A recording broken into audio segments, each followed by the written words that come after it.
తలుపు దగ్గర ఇటుక రాయి తీసుకుని నా దగ్గరకు వచ్చారు. నా దగ్గరకు వచ్చి నా దగ్గర కూర్చుని ఆ ఇటుక రాయి పెట్టి నా గుండెల మీద కొట్టడం ప్రారంభించారు.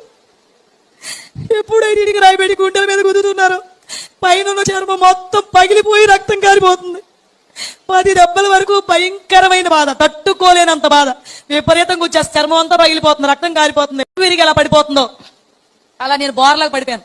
ఎప్పుడైతే నేను బోర్లాగా పడిపోయానో ఆయనకి ఎంత బలం ఉంది, అంత బలంతో ఒకే ఒక్క దెబ్బ వేశారంటే అది వేడి పెన్ను పోసుకు అడ్డంగా దిగిపోయింది గోడలు. నిజంగా మన దేవుడు గొప్పవాడు కనుక నన్ను బ్రతికించాడు, కానీ లేకపోతే వెన్ను పోసు 2 ముక్కలు అయిపోవాల్సింది. ఆ బాధను భరించలేక మళ్ళీ అరుస్తూనే వెల్లికిలా తిరిగిపోయాను. ఎప్పుడైతే వెల్లికిలా తిరిగానో ఛాతీ దగ్గర నుంచి మోకాళ్ళ వరకు ఎక్కడ అవకాశం ఉంటే అక్కడ అదే గొడ్డలు పెట్టి నరిగేస్తున్నారు.